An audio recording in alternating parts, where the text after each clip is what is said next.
Hi, I'm Dr. Laureen Wishom, and I work with high-achieving women. They're career professionals, business owners, or nonprofit leaders. And I help them leverage their growth, their success, and their acceleration so that they can be the best version of who they are. They can live their career, their business, or their lifestyle by their own design.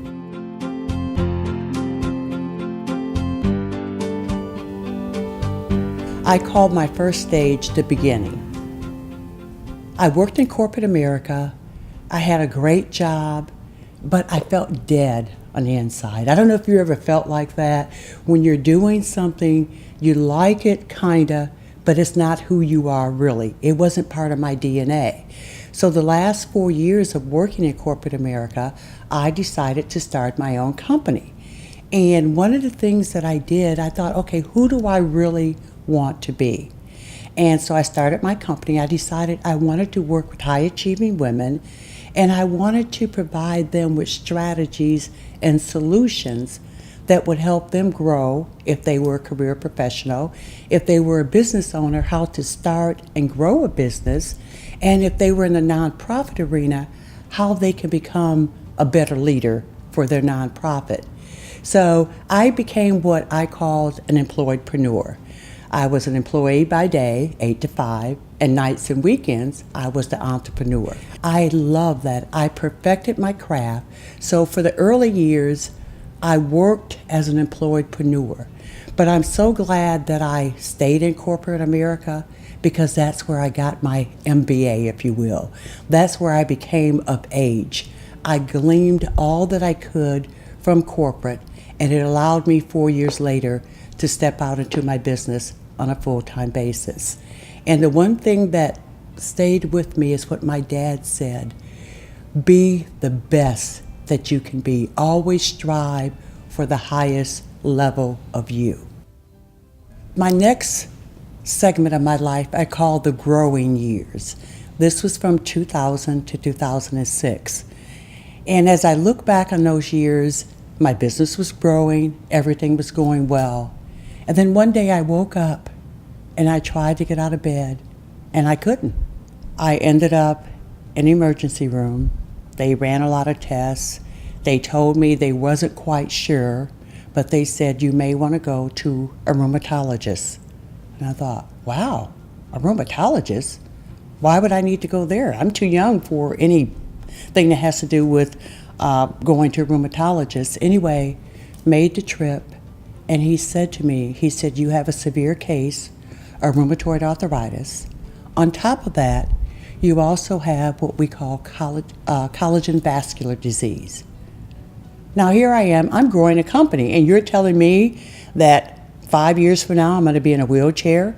You're telling me I'll never move my neck again? You're telling me my hands are not going to work anymore? So I thought, wow, what do I do?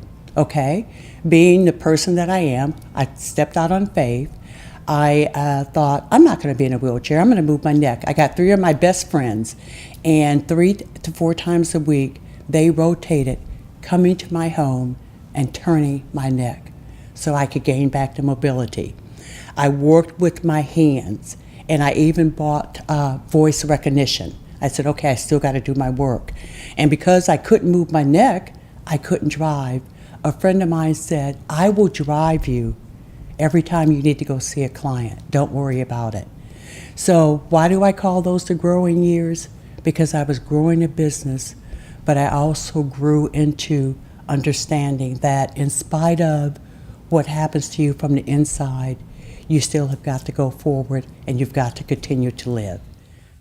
2007 to 2009, these were what I call the challenge years. After dealing with the rheumatoid, the doctor finally said, we've got to get a better handle on this. So now we're going to put you on a form of chemo. I thought, oh great. Now this means I've got to run a business with no hair, all of this. Then I thought about it. I'm still very fortunate because I don't have cancer. I'm not dealing with the things that other people deal with.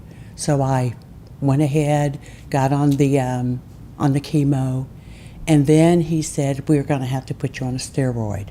Well, we all know what steroids do, 55 pounds. And I thought, okay, I'm going to deal with this. But those were the best years because I started investing in myself. I spent money going to mastermind groups, getting involved, because I had to learn who I was now. I knew what my DNA said that I was, but I needed to know it from within. So these were the years that I invested in myself, but I also learned how to live differently. I learned how to take what I had and to power it up. I learned how to step into who I am. This was a time for me to understand me. And one of the best ways that any woman can understand who they are, you've got to invest to figure out who you are.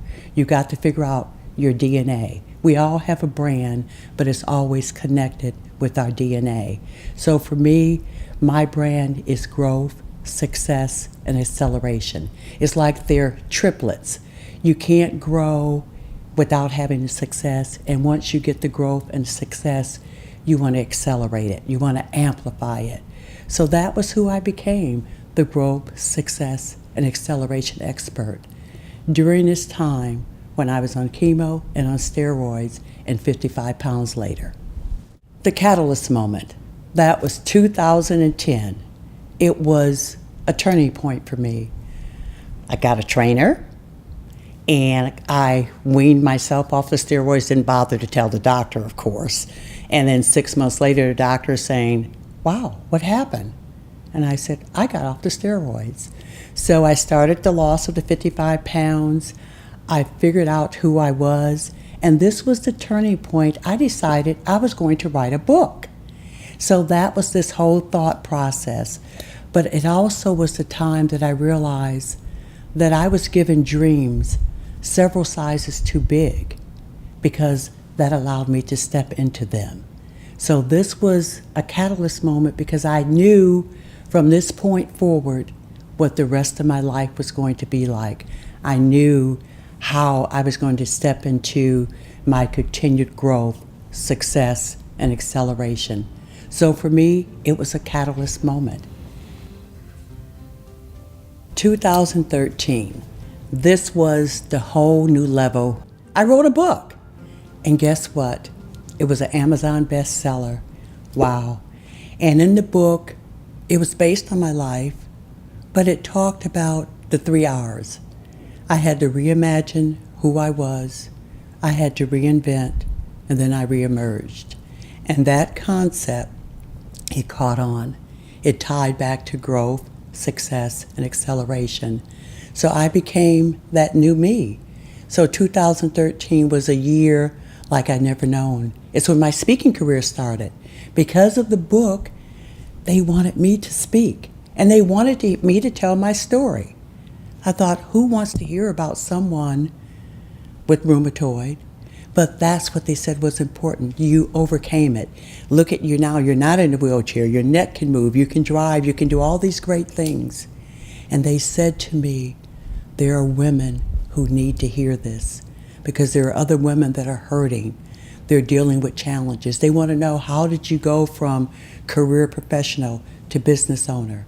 How did you spend 3.5 years giving back to a nonprofit? I volunteered at a food pantry 3.5 years, those same 3.5 years when I couldn't turn my neck, when I couldn't drive. But that was my giving years, and I'm so proud that I did that. But this was 2013 was my Amazon moment because I became the bestseller during that year. 2014, 2015, this is where I am now. I don't want to say the last stage, but this is the stage where I'm growing and going forward. This is where I know who I am. I'm still at the helm of my company, Dr. Laureen International. We are still working with high-achieving women, career professionals, business owners, nonprofit leaders. They all have something in common. They want to be a better themselves. They want to be more of who they are, but they want to be better at it. So that's what I do. I help people become better at who they are, whether you're a career professional, business owner, or nonprofit leader. And especially if you're a woman. I like working with high achieving women. And I've had people ask, well, why would I pick you over someone else? Well, I have the experience. I know what it's like to be a corporate professional. I know what it's like to be a business owner. I know the challenges of moving up the corporate ladder because I did that. I know the challenges of growing, of starting, growing a business because I've done that. But I also know the challenges of being a nonprofit leader because I've done that. I volunteered as a nonprofit volunteer director. So I understand all three worlds. And I truly believe that no matter where you are in each of those professions, there's a part of you that you've got to brand. There's a part of you that has got to become who you are. There's a part of you that's saying, I need to grow. I want to be successful. How do I accelerate the process? One of the things that I learned is that no one can tell you what success is for you. Success is what you see from within. You have to define your definition of success. One of the things that I used to do, I used to look at someone else's outside to judge my inside. And when I wrote the book, I realized that I am my inside. I don't have to look at you to determine my value. I also learned that as women, I don't have to copy, compete, or compare. I am who I am. I have my own DNA. And all I really want to do is to grow, succeed, and accelerate. So that's why you would pick me, because I've done it all. I know what corporate looks like. I know how to climb. I know how to teach you how to grow a business, and I can help you with your growth, success, and acceleration.